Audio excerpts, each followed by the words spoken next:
శ్రీ హనుమంతుని ద్వాదశ నామములు. హనుమానంజనాసూను వాయుపుత్రో మహాబలః రామేష్టః ఫల్గుణసఖః పింగాక్షో మితవిక్రమః పింగాక్షో అమితవిక్రమః ఉదధిక్రమణశ్చైవ సీతాశోకవినాశకः లక్ష్మణః ప్రాణదాతా చ దశగ్రీవస్య దర్పః ద్వాదశైతాని నామాని కపీంద్రస్య మహాత్మనః స్వాపకాలే పఠేన్నిత్యం యాత్రాకాలే విశేషతః తస్య మృత్యుభయం నాస్తి సర్వత్ర విజయీ భవేత్. హనుమంతుడు అంజనాతనయుడు, వాయుపుత్రుడు, మహాబలుడు, రామేష్ఠుడు, ఫల్గుణసఖుడు, పింగాక్షుడు, అమిత విక్రముడు, ఉదధిక్రముడు, సీతాశోక వినాశకుడు, లక్ష్మణ ప్రాణదాత, దశగ్రీవుడి దర్పాన్ని హరించినవాడు అనే 12 నామాలు నిద్రించబోయేటప్పుడు కానీ ప్రయాణమైనప్పుడు కానీ భక్తితో పఠించిన వారికి అంతా విజయమే కలుగుతుంది, అంతటా విజయం కలుగుతుంది, మృత్యుభయం ఉండదు. కావున హనుమన్ నామాన్ని నోరారా ఉచ్చరిస్తూ హనుమదారాధన చేసిన వారికి ఎలాంటి కొదవ ఉండదు. ఐహిక ఆముష్మిక భోగాలిచ్చువాడు ఒక్క హనుమంతుడే. యత్రాస్తి భోగో నహి తత్ర మోక్ష యత్రాస్తి మోక్షో నహి తత్ర భోగ శ్రీమారుతే సేవన తత్పరాణాం భోగశ్చ మోక్షశ్చ కర్మస్థ ఏవ అని శౌనక సంహిత తెలుపుతుంది. ఎచ్చట భోగం ఉంటుందో అక్కడ మోక్షం లేదు, ఎక్కడ మోక్షం ఉంటుందో అక్కడ భోగం లేదు. అనగా ఐహిక భోగములిచ్చు దేవతలు మోక్షాన్ని ఇవ్వజాలరు, మోక్షాన్ని సంప్రాప్తింపజేయు వేల్పులు భోగమివ్వలేరు.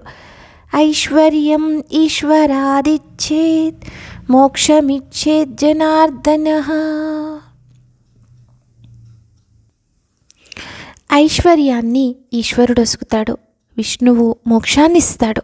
హరిహర స్వరూపుడైన శ్రీ హనుమంతుని సేవించిన వారకు మోక్షము భోగము 2 కరతలామలకములై ఉంటాయి. భూతిం జలం మూలికాంచ హనుమన్మనునా ప్రియే మంత్రయిత్వా తు దాతవ్యం రోగస్యాన్యర్థమేవ చ. శ్రీ హనుమంతుని మంత్రం చేత అభిమంత్రించబడిన విభూతి కానీ ఉదకం కానీ ఔషధం కానీ సేవించినడలా తక్షణమే సమస్త వ్యాధులు తొలగిపోను. ఇంకా నిద్రించబోయేటప్పుడు హనుమన్ నామం ముమ్మారు ఉచ్చరించి పడుకుంటే దుస్వప్నాలు రావు. నిద్ర నుంచి లేచినప్పుడు హనుమన్ నామము అరచేతుల్లో లిఖించి కళ్ళకద్దుకొని హనుమన్ స్మరించిన వారి దినకృత్యాలలో శ్రీ హనుమత్స్వామి తోడు నీడగా ఉండి సర్వకార్యములను అనుకూలింపజేయును. మ్రొక్కిన వారలకు శీఘ్రమే వరమిచ్చే వేలుపు హనుమంతుడొక్కడే. హనుమా అని ఆర్తిగల భక్తితో బిగ్గరగా పిలిచిన ఎదుట ప్రత్యక్షమవుతాడు. భక్తవశంకరుడకు హనుమంతుని సేవించి తరిద్దాం. హనుమంతుడు కలియుగ మానవులకు కొంగు బంగారం లాంటివాడు. ప్రతి ఇంట హనుమంతుని విగ్రహమో చిత్రపటమో పూజామందిరంలో ఉంచుకొని పూజిస్తూనే ఉంటారు. హనుమంతుడు త్రిమూర్త్యాత్మకుడు అవటం వల్ల త్రిమతముల వారు ఆయన్ను ఆరాధిస్తున్నారు. రుద్రవీర్యోద్భవుడని శైవులు, విశ్వంస సంభూతుడని శ్రీరామచంద్రుని భక్తులని వైష్ణవులు, వాయుతనయుడని మధ్వులు, పరబ్రహ్మ స్వరూపుడని స్మార్తులు శ్రీ హనుమంతుని పూజిస్తున్నారు.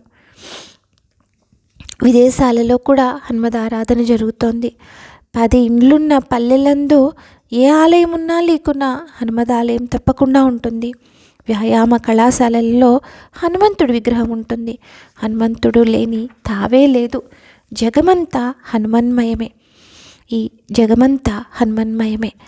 సర్వజన సమ్మతుడగటం వల్ల హనుమదవతారంలోని గొప్పదనం మరింత ప్రస్ఫుటీకృతమవుతోంది. శ్రీ హనుమంతుని చరిత్ర పరమ పవిత్రమైనది. శ్రవణ మాత్రమున సకల దురితములను హరింపజేయున్నది. మహామహిమాన్వితుడైన హనుమంతుని చరిత్రను సమగ్రంగా తెలుసుకోవడం ప్రతి మానవుని యొక్క కర్తవ్యం. శ్రీ పరాశర సంహిత. శ్రీరామచంద్రుని చరిత్రకు రామాయణం ఎలాగో, శ్రీకృష్ణుని చరిత్రకు భాగవతం ఎలాగో, శ్రీ హనుమత్ చరిత్రకు పరాశర సంహిత అలా ప్రామాణికమైంది. శ్రీమద్ రామాయణం నందున్నదే హనుమంతుని గాథ అనుకుంటాం, కానీ అంతకు మించిన హనుమంతుని గాథ పరాశర సంహితలో విశేషంగా వర్ణించబడింది. ఈ పరాశరుడు బ్రహ్మ మానసపుత్రుడైన వశిష్ఠ మహామునికి పౌత్రుడు, శక్తి మహామునికి పుత్రుడు. పెక్కు వేల సంవత్సరాలు తపస్సు చేసి హనుమంతుని దర్శనాన్ని పొందిన మహాభాగ్యశాలి. శ్రీ హనుమత్ చరిత్రను పరాశర సంహిత అనే పేరును రచించి లోకానికి అందించారు. శ్రీ పరాశర మహర్షి వదనారవిందం నుండి వెలువడిన శ్రీ సుందర హనుమత్ కథాసుధను గ్రోలిన వారు ఆది వ్యాధుల నుండి విముక్తులై సంసార సాగరం నుండి తరింపచేయబడి హనుమత్ సాయుధ్యాన్ని పొందుతారు. ఏకదా సుఖమాసీనం పరాశర మహామునిం మైత్రేయః పరిపప్రచ్ఛ తపోనిధిమకల్మషం. ఒకప్పుడు తపోనిధి పాపరహితుడు సుఖాసీనుడై ఉన్న పరాశర మునీంద్రుని మైత్రేయుడు ఇలా ప్రశ్నించారు. ప్రాప్తం కలియుగం ఘోరం మోహమాయా సమాకులం అధర్మానృత సంయుక్తం దారిద్ర్య వ్యాధి పీడితం తస్మిన్ కలియుగే ఘోరే కిం సేవ్యం శివమిచ్చతాం. ఓ పరాశర మునీంద్ర, ఘోరమైంది, మోహంతోనూ మాయతోనూ కూడి ఉన్నది, అధర్మము అసత్యాలతో నిండి ఉన్నదైన కలియుగంలో జనులు దరిద్రంతోనూ వ్యాధులతోనూ పీడింపబడిన వారే ఆపత్ సముద్రంలో నిమగ్నులై ఉంటున్నారు. అలాంటి వారిని రక్షించడానికి ఏ మూర్తిని పూజించాలి, ఏ నామం పఠించాలి, ఏ మంత్రం జపించాలి? తమ శిష్యుడనైన నాపైన దయించి చెప్పమని కోరగా పరాశరులు ఎంతో సంతోషించి ఇలా చెప్పసాగారు. మైత్రేయ, కలియుగం పాపసంకులమైనది. జనులు స్థిరబుద్ధి కలిగిన వారు కాదు, చంచల స్వభావులై ఉంటారు. స్వార్థం కొరకు పరులను హింసిస్తూ ఉంటారు. కలియుగ మానవులకు పాప భయము ఆవగింజంత కూడా ఉండదు. అజ్ఞానులై పాపకార్యాలు చేసి తత్ఫలితంగా వ్యాధులతోనూ దరిద్రంతోనూ బాధపడుతూ ఉంటారు. అట్టి వారిని ఉద్ధరింపగల దైవం హనుమంతుడొక్కడే. ఏకో దేవ సర్వత శ్రీ హనుమాన్ ఏకో మంత్ర శ్రీ హనుమత్ ప్రకాశ ఏకా మూర్తి శ్రీ హనుమత్ స్వరూప హనుమత్ స్వరూపా చైకం కర్మ శ్రీ హనుమత్ సపర్యా. శ్రీ హనుమంతుడే భగవంతుడు. సకల కామ్యములు సిద్ధింపజేసేది హనుమంత్ మంత్రము. సర్వసుందరమైన మూర్తి హనుమన్మూర్తి. మానవ జన్మను చరితార్థం చేసేది హనుమత్ సేవ. దేవదేవుడైన సుందర హనుమన్మూర్తిని కన్నులారా చూస్తూ ఆయన సుందర పాదార విందాలను భక్తితో కొలుస్తూ శ్రీ హనుమన్ మహామంత్రాన్ని శ్రద్ధతో జపిస్తూ శ్రీ హనుమంతుని సేవ చేస్తున్న వారలకు పాపాలు తొలగిపోయి సకల శుభాలు లభిస్తాయి. కలౌ కలుష చిత్తానాం ప్రత్యక్ష దాస్మ్యత.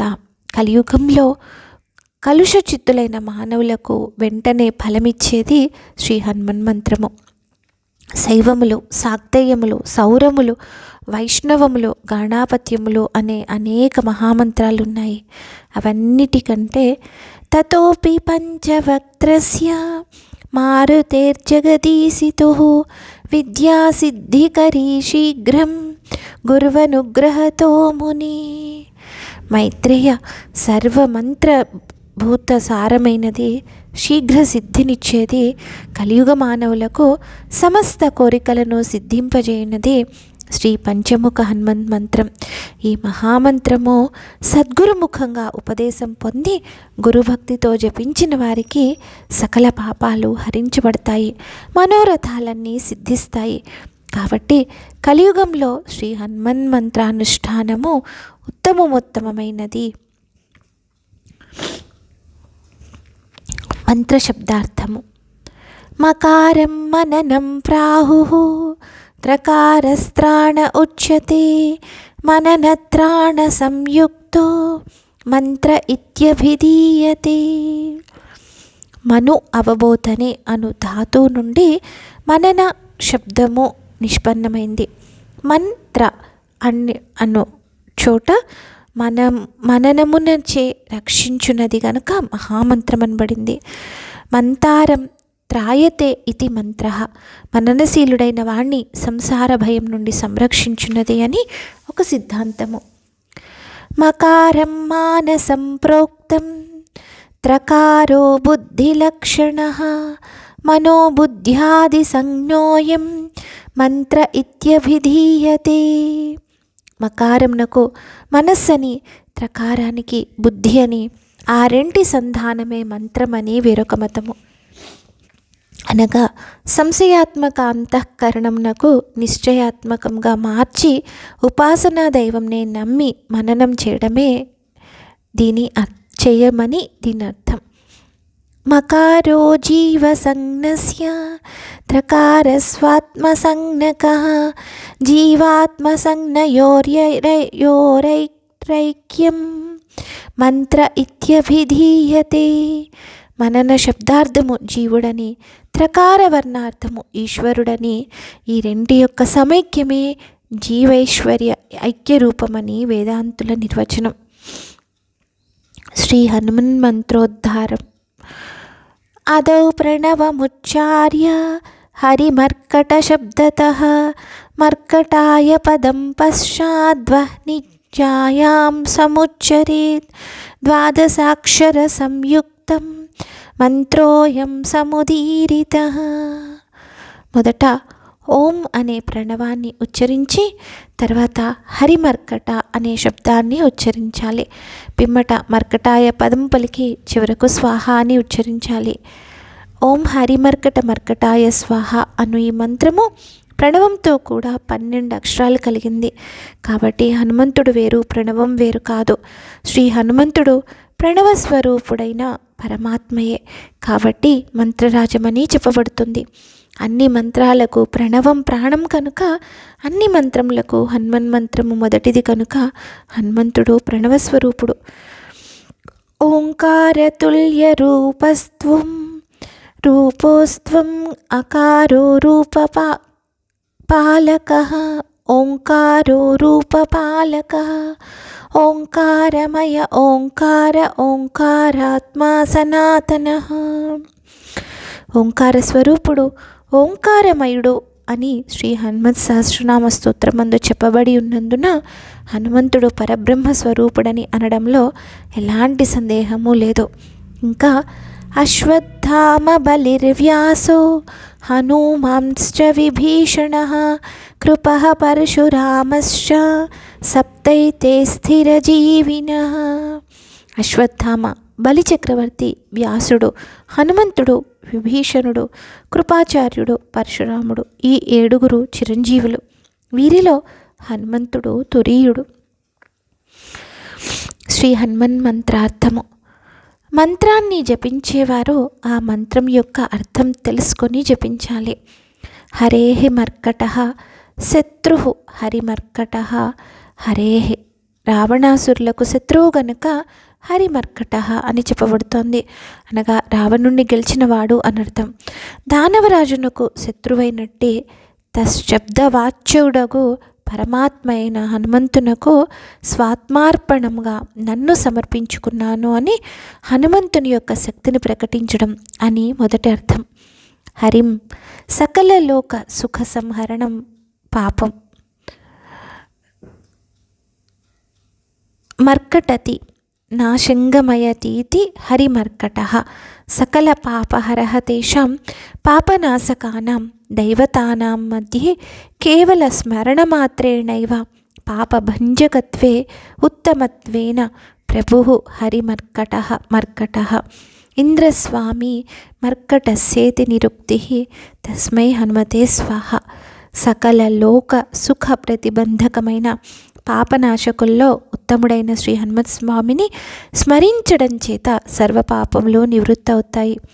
ఇంద్రస్వామి మర్కట నిరుక్తి ఎందు చెప్పబడినందువలన సమస్త దేవతలకు ప్రభువైన ఇంద్రుని వజ్రాయుధాన్ని కూడా నిగ్రహించి ఆయన చేత నుతింపబడినవాడుగాన హనుమంతుడు సర్వదేవోత్తముడు.